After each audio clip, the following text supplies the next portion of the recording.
Welcome back नाज़रीन। Break पर जाने से पहले हमने बात की पाकिस्तान क्रिकेट बोर्ड और चेयरमैन पीसीबी कहां रह गए हैं, कहां खामोशी है, अभी तक क्यों कुछ नहीं किया, इस पर डिटेल से बात हुई है। लेकिन कुछ आगे बढ़ेंगे क्योंकि वर्ल्ड कप आगे बढ़ रहा है, बल्कि अपने इख्तितामी मरहले में है। अब है फाइनल और फाइनल है इंडिया वर्सेस साउथ अफ्रीका। इस पर हम बात करेंगे और इसका आगाज़ हम करते हैं शुएब जट साहब से। शुएब, इंडिया बिलाखिर फाइनल में पहुंच गया और उसका मुकाबला है साउथ अफ्रीका से। अफ्रीका वो टीम आप बेहतर जानते हैं मुझसे और हम सबसे कि अफ्रीका की कितनी स्ट्रगल है, माजी उसका एक ताबनाक है, बड़ी जिद्दोजहद है, लेकिन कभी बड़े टूर्नामेंट्स के फाइनल में वो नहीं पहुंची। अगर पहुंच जाए कहीं सेमीफाइनल में तो सेमीफाइनल से आउट हो जाती है। तो इस मैच को आप किस तरह से देख रहे हैं आप? यार मैं अगर एज अ क्रिकेट जर्नलिस्ट अपने आप को साइड पे रखूं, as a cricket lover, as a Pakistani cricket lover देखूं, तो पाकिस्तानियों की पहली टीम पाकिस्तान होती है और उसके बाद उसकी कोई टीम होती है तो वेस्ट इंडीज या जनूबी अफ्रीका होती है। वेस्ट इंडीज का सफर खत्म हो गया तो अब पाकिस्तान की दुआएं, इसलिए नहीं कि ओपोनेंट जो है वो इंडिया है, कोई भी ओपोनेंट होता तो पाकिस्तान की सिंपैथीज जो है वो जनूबी अफ्रीका के साथ होती। आई डोंट नो क्या बाउंडिंग है, लेकिन लोग पसंद करते हैं जनूबी अफ्रीका को। तो एज अ क्रिकेट लवर मैं चाहूंगा कि जनूबी अफ्रीका जीते, लेकिन जो मैं क्रिकेट का स्टैंडर्ड देख रहा हूँ वो इंडिया का बहुत हाई हो गया है। ये सारी चीजें कि उनको एडवांटेज हो गया, उनको मैनेज कर गए, उनकी फेवर में हो गई सारी चीजें, वो सारी हटा भी दें आप। उनका देखें बैटिंग ऑर्डर आप देख लें, एक से बढ़ के एक तुरम खान वहां पड़ा होता है, सही है ना। जब आखिरी आपका उनका आगे पांड्या भी खेल रहा होता है तब भी आप सर पकड़ के बैठे होते हैं कि यार, फिर पांड्या के बाद दुबे भी होता है, उससे ऊपर जो है वो सूर्या कुमार भी होता है। इसी तरीके से उनके स्पिनर्स देखें, अक्षर पटेल टलता नहीं है तो वो दूसरा आ जाता है, सही है। इसी तरीके से उनके पेसर्स देखें, पेसर भी उनके गले आ रहे हैं, फील्डर्स उनके वो बड़े तगड़े। जनूबी अफ्रीका के पास मेरे नजदीक उनके बैटिंग अभी तक क्लिक नहीं की। तो जेनसन जो है वो एक एक्स फैक्टर हो सकता है, ठीक है ना, कि वो कुछ कर सके, लेकिन ये उनकी तारीख रही है कि बड़े मैचेस में वो दिल छोड़ देते हैं। आप अफगानिस्तान वाला मैच भी देखें, उसका दूसरा अफगानिस्तान का कह रहा हूं, उससे पहले जो मैच हुआ था उसमें भी वो लग रहा था कि दिल छोड़ रहे हैं।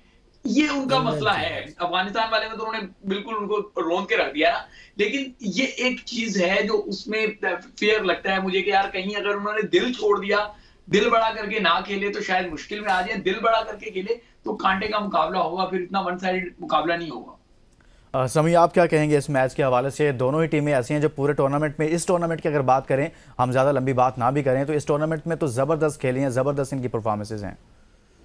बिल्कुल, परफॉर्मेंसेस तो ज़बरदस्त हैं, लेकिन ये जिस तरह शुएब ने कहा ना, साउथ अफ्रीका की टीम 92 में दोबारा जो है इंटरनेशनल क्रिकेट में इनकी वापसी हुई और उस वक्त से इन्होंने बहुत आला क्रिकेट खेली, लेकिन उनकी हार्ड लक रही कि हमेशा जो है वो बड़े इवेंट्स के जो है ना बिल्कुल करीब आके और हार जाते थे। और जैसे शुएब ने कहा कि हमारी हमदर्दियाँ ये बिल्कुल, क्योंकि वो देखें वो बड़े हम्बल लोग हैं, वो ऑस्ट्रेलियंस की तरह नहीं है, उनका ग्राउंड के अंदर बिहेवियर्स इंडियन टीम के प्लेयर्स की तरह नहीं होता, वो बहुत हम्बल हैं। तो इसलिए हमारी उनके साथ ज़्यादा बनती है, अगरचे वो हमसे इतना ज़्यादा नहीं जीतते। अगर हम उनके साथ आए हेड टू हेड तो आप देखें कि हम उनको ज़्यादा जो है टफ टाइम देते हैं। लेकिन इस टूर्नामेंट में अगर आप देखें तो निस्बतन उन्होंने बेहतर क्रिकेट खेली है।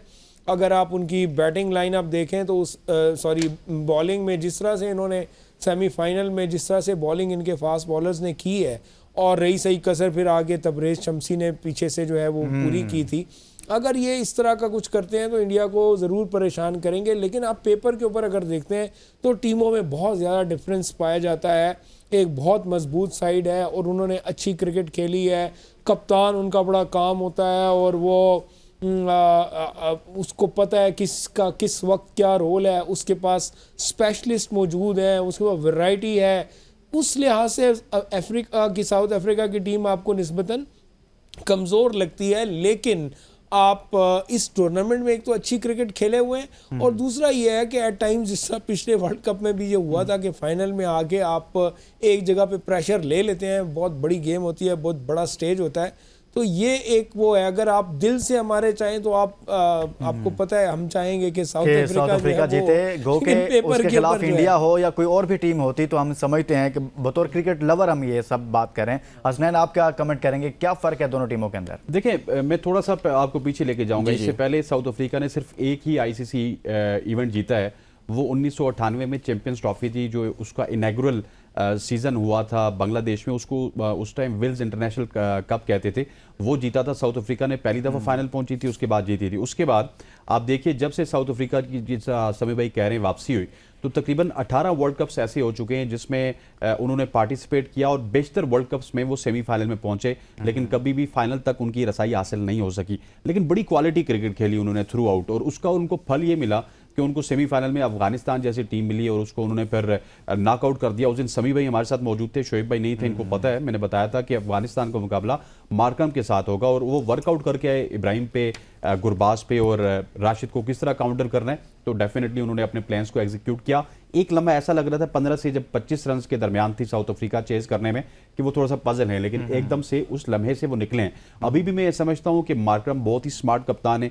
मार्करम ने जिस तरह पूरे इवेंट में कप्तानी की, अगर इसी तरह वो कप्तानी करते रहे तो आपको कम से कम एक गारंटी तो मैं जरूर दे सकता हूं कि आपको वन साइडेड मुकाबला नहीं देखने को मिलेगा। जिस तरह एक अच्छा मैच इंग्लैंड और इंडिया की प्रेडिक्शन ये की जा रही थी कि इस टूर्नामेंट का सबसे बड़ा मैच होगा, अनफॉर्चुनेट है कि इंग्लैंड तो बिल्कुल ही बैठ गई टीम, 103 पे आउट होगी, लेकिन ये वाला मैच मुझे लगता है कि बहुत ही ज्यादा तगड़ा होगा। और मेरी दिली ख्वाहिश ये है कि देखिए इंडिया के पास T20 वर्ल्ड कप भी है, ओडीआई वर्ल्ड कप भी है, चैंपियंस ट्रॉफी भी है। ओडीआई वर्ल्ड कप तो उनके पास 2 हैं, लेकिन सर एक 1983 वाला इंडिया है, के पास है, रोहित शर्मा के पास नहीं है ना, मसला ये है। हाँ, वहां पे ये कंपटीशन चल रहा है। एक तरफ है, मैं आपको एक और इंटरेस्टिंग फैक्ट बताता हूं, एक तरफ जनूबी अफ्रीका है जो कि पिछले 22 साल से पिछले मेरे ख्याल है 26 साल से कोई इवेंट नहीं जीती, और दूसरी तरफ इंडिया है जो पिछले 11 साल 2013 में आखिरी दफा जीती थी, 11 साल से कोई इवेंट नहीं जीते और मुसलसल काफी इवेंट्स के आप देखिए कि वो फाइनल हार रहे हैं और लास्टली 2023 का भी फाइनल हारे। तो अगर इस दफा इंडिया फाइनल हार गया तो फिर हम ये भी कह सकते हैं कि इंडिया की टीम अब बहुत अच्छा उनका स्ट्रक्चर हो गया, लेकिन फाइनल में जाके चौक कर जाए। फाइनल में वो भी अपने साथ एक और इंटरेस्टिंग चीज भी है कि जो इंडिया साउथ अफ्रीका की टीम जो है एक वर्ल्ड कप जीती हुई है अंडर 19 का, और उसके जो कप्तान थे वो यही थे जो इस वक्त कप्तान, कैप्टन उस वक्त टीम अनबीटन रही थी। हाँ बिल्कुल बिल्कुल ठीक है। शुएब, जो मार्करम की कैप्टनसी है, एक तो शॉर्ट कमेंट उस पर भी कर दीजिएगा, दूसरा मैच में बारिश को सामने रखते हुए एक रिजर्व डे भी रखा गया हुआ है, इस फैसले को कैसा देखते हैं आप? ठीक है, अच्छा फैसला है, होना ही ऐसा ही चाहिए और सेमीफाइनल्स में भी ऐसा ही होना चाहिए था। इंडिया के लिए जब कर लेते हैं तो बाकी टीमों के लिए भी कर लेना चाहिए। और इतना बड़ा इवेंट जो है वो अगर रिजर्व डे नहीं होता तो यकीनी तौर पे फिर मुज़ाहका खेज हो जाता है। वर्ल्ड कप तो उस स्टैंडर्ड का नहीं हुआ जिस स्टैंडर्ड का होना चाहिए था। अगर लोग जो है टफ मैचेस को जो है वो समझते हैं कि हमारे पास सिर्फ चंद सेकंड रह गए, लास्ट कमेंट कीजिएगा कि साउथ अफ्रीका या फिर इंडिया? दिल तो जनूबी अफ्रीका के साथ है, लेकिन क्रिकेटिंग समझ कहती है कि इंडिया जीते। जी समी, आप? जो शोएब ने कहा वही बात है, सेम, क्या बात है भाई।